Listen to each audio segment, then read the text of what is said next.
Welcome to this edition of Big Ideas in Supply Chain. I'm joined today by Angel Mendez, a longtime friend and supply chain expert, transformational leader, and many, many other characteristics. What's interesting about this is we're setting up for Angel to be a guest co-host on a series of podcasts moving forward.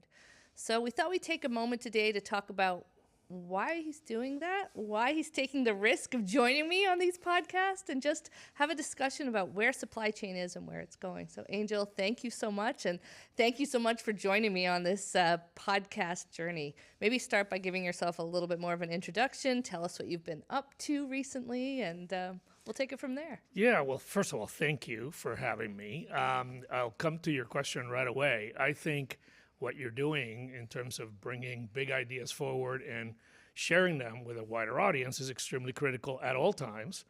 But I think at this time, I have this passion that has been building in me since about the beginning of the pandemic that has to do with really celebrating the work that supply chain leaders have been doing for the last 2 years, number one, because I don't think they've gotten enough credit for continuing to have the world run, to be honest, during an extremely difficult time. Number two, I think it's critical to codify and collect the lessons from that period in time before they get lost in the return to tactics. And I think every single supply chain officer that I work with, whether it be in my network or previous team members that have now risen to run companies, or the board work that I do, all did extraordinary things and learned a lot that transformed them and transformed their companies and have catapulted the chief supply chain officer to a centerpiece of every boardroom, certainly the ones I travel in, and I think just in general. I think we are in a position to codify some of that, to collect some of that, celebrate some of that, and I think this is a great medium to do it because I know we're reaching a lot of professionals that listen to this all the time. So thank you for the opportunity. Yeah, no, absolutely. You're absolutely right. It's amazing that supply chain really was the unsung hero when it came to the last few years. And while the medical side of COVID and the pandemic has almost become yesterday's news, it's certainly stabilized. I'd say that the supply chain disruptions coming out of COVID have continued, and we've seen a perpetuation of disruptions since then beyond just the pandemic-related disruptions. And those very officers, who many are exhausted, have left 2+ years of triage work, to use a emergency room term, are now being asked to drive transformation. How are you going to make sure this doesn't happen to us again?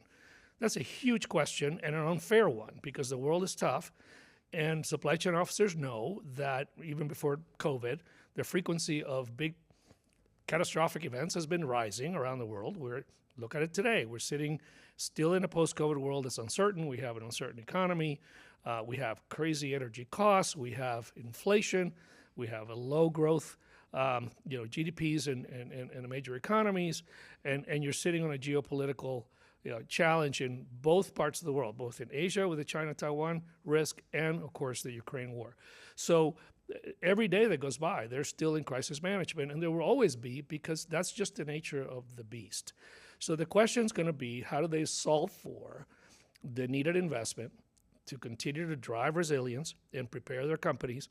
But I think more importantly, how do they, as executives, rise to the challenge of being influential at a strategic level with people like myself who are on the board seats now, listening to their convincing story or unconvincing story that has to be factored by those same board members in a broader context of a lot of other priorities. And so that's a big challenge, and I think partially the way we elevate that and celebrate that is by exposing those that are doing great work. Yeah, it's about embracing that spotlight now and having such an influential role at the strategy level of an organization.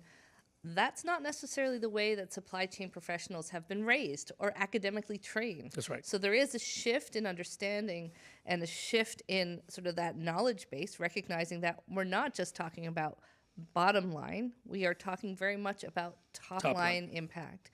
And there's some learning. And so elevating, you're right, the heroes, the best practices, the successes is absolutely one of the ways to do that. There's something else, which is this is a profession, as far as I've known it for nearly 40 years, that's naturally collaborative. People in the supply chain space know that there's lots of lessons to be learned from others, and they're willing to share their own. So again, using this medium is a great way to propagate that. And in many other ways, Kinaxis is also advancing that sort of thought leadership. Right. And because it does require best practice transfer, and I think this is a great opportunity to keep doing that. No, you're absolutely correct that this notion of thinking differently, exploring different avenues of coming together, and just having that data availability across not just the supply chain, but for your sales, for your marketing, for your finance, to see it all together inspires a different type of conversation. That's right. You talked about the medical profession. So we've been talking a lot about what now. You're coming out of this period, you're moving from triage to transformation, as I like to keep saying. You know, how do you define what transformation is? Many agendas that were underway prior to the pandemic were stopped because people had to shift into reactive mode. So what now? And the questions being asked by CEOs, by board members, but they're also being asked by chief supply chain officers. You know, how do I prepare for the next round of complexity? And there is a tension between what to do, how to pay for it, and also how to run your business and deliver the right productivity and the right margins at a time where the economy's tough. I saw an analogy the other day that really captured me, which I'll share really briefly, which had to do with comparing the supply chain profession today with that of an emergency room doctor or an emergency room team. Because someone said, well, the most reactive, versatile, crazy triage, organization you can imagine is a high-performing emergency room, because they don't know what's coming next. They have to be prepared for any kind of eventuality. But yet, when you look under the covers of an emergency room, there's nothing accidental about it. They scenario plan, they automate, they have versatile talent, they prepare, they plan. All metaphorically connected to what we're trying to do in supply chain to drive what? Agility and resiliency, right? So there's a lot to be learned, I think, from what that side of the world learned over the last couple of years and continues to learn, and what we need to do. The digital transformation that people talk about to drive agility can be unpacked into those elements. Yes. Whether you're talking about automating factories or driving versatile talent or simulating scenarios. We know a thing or two about that at Kinaxis. So that's, I think, what we need to talk more and more about, because that's how it happens, not just by wishing it to occur. Now, you have been quoted as saying, we need to turn disruption on its head. Yep. How do we take advantage of crisis and disruption so that we can ultimately be stronger and benefit from it at the end of the day? Do you want to talk a little bit about sort of your perspective when it comes to embracing disruptions? Somewhere around 2010, 2011, 2012, a supply chain renaissance began. And I anchor that on the explosion in cloud services, the ability of API-driven connections to be established between systems, and a huge influx of venture capital, particularly in logistics. And that has not stopped and has created a lot of capability. Procurement as a function has been through a renaissance, particularly in indirect procurement and procure-to-pay. There are other spaces where that has not yet happened. The point is that there has been a supply chain innovation curve that's been rising and continues to rise, and then the pandemic hit. And now it's getting even more acceleration, if you will, with a lot of venture capital, a lot of private equity money, a lot of other ways that are trying to fund that space because there's opportunity in it. A lot of founders trying to figure out a way to leverage AI into supply chain data. So the point is that there's a world of change out there that presents opportunity. The question is, and this is about turning it on its head, how does an organization, any large company, take advantage of that? How do they understand it? How do they make sense of it? How do they make it applicable to their teams? I come from the perspective that had I been doing a chief supply chain officer role now, I would install a formal innovation team. We've heard other chief supply chain officers doing that, and in some ways going against the grain of their organizations, right? Because IT has cybersecurity concerns, and they don't want rogue innovators in the building, right? Things like that. I think we as a vendor community and the practitioner community need to come together to figure out how to harness all that change into something that applies to their organizations. Be very, very intentional about it. That's what happens under the headline of digital transformation. There's a lot of activity there. Consulting firms are trying to sell it, of course, as they would, and some of them are doing that very well. But any officer listening to this should be thinking, how do I interpret all that renaissance, all that opportunity into an agenda for my organization? It's never been richer from a technology point of view or from a time to capability point of view. And that's super exciting. You remember we worked together, it used to take a year to make a systems change. Yes. Maybe longer. Not anymore.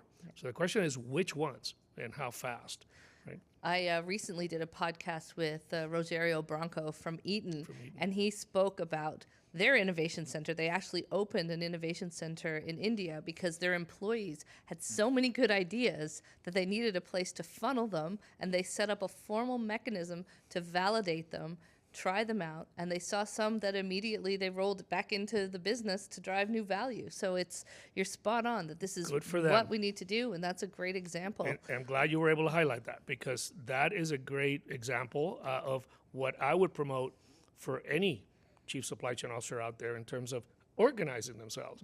Otherwise, what you get is a lot of little bites, right? A lot of little projects, and they don't necessarily conflate into high octane output.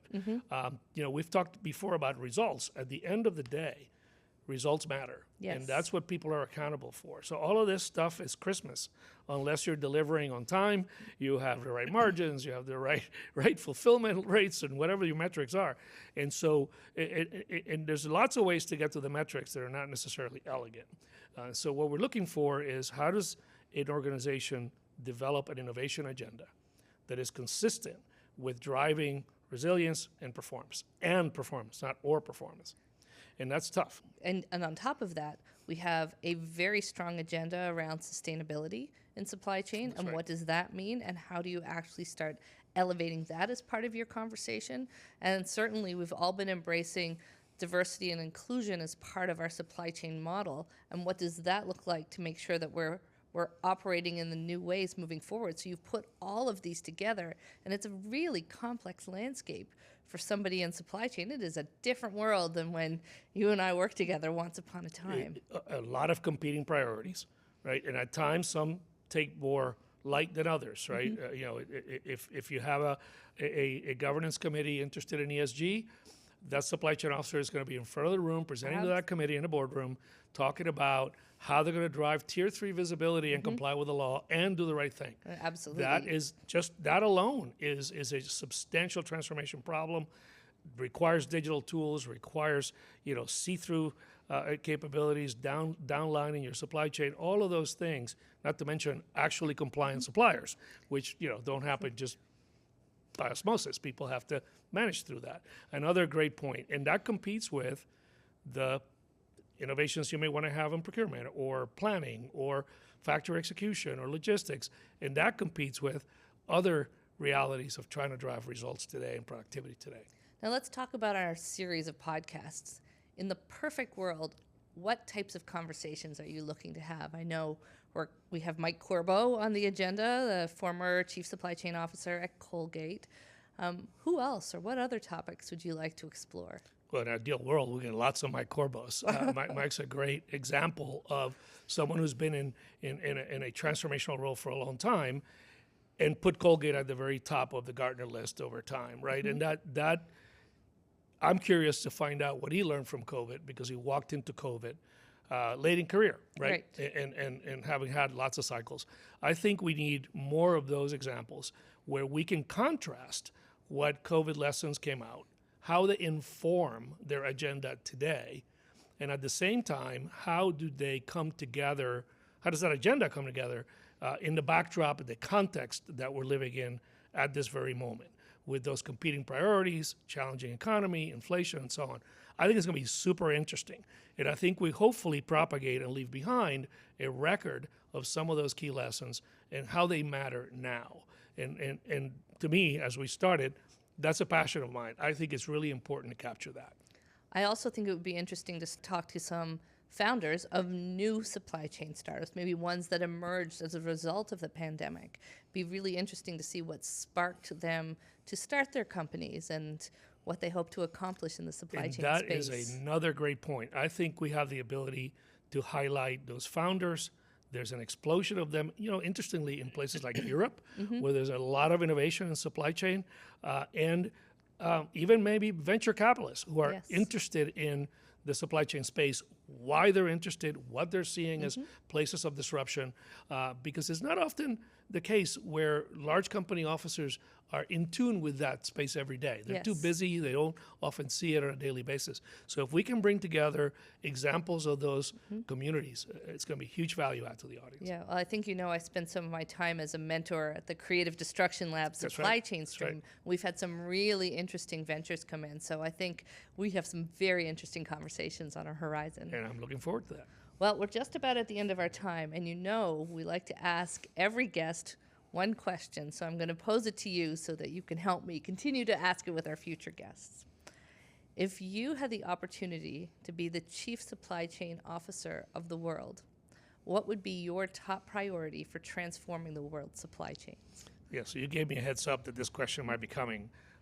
I make two assumptions in trying to answer it. One is that the world order remains the same, that there is no Star Wars, intergalactic king or queen of the planet, but that there are countries that are sovereign and there are companies in capitalist systems trying to optimize for themselves. The other assumption I make is that you'll give me a lot of budget for certain investments. Sure. No, look, I think you'd have to work towards the solving for the future more than solving for the past. I think you would have to look for really be a center of innovation. You would want to be able to double down in driving supply chain design, architecture, and performance for big problems.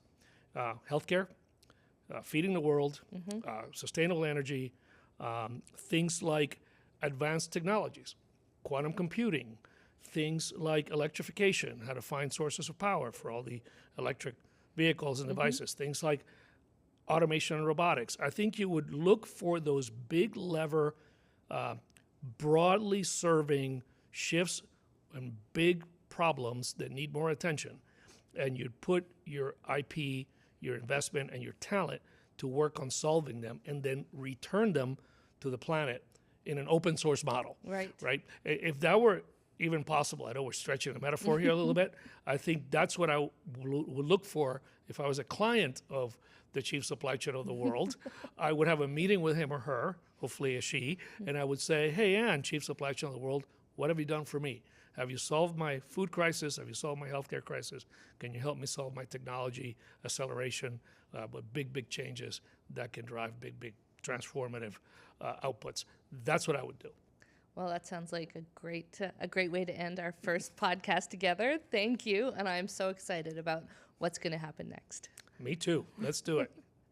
Well, thank you for joining us on this edition of Big Ideas in Supply Chain.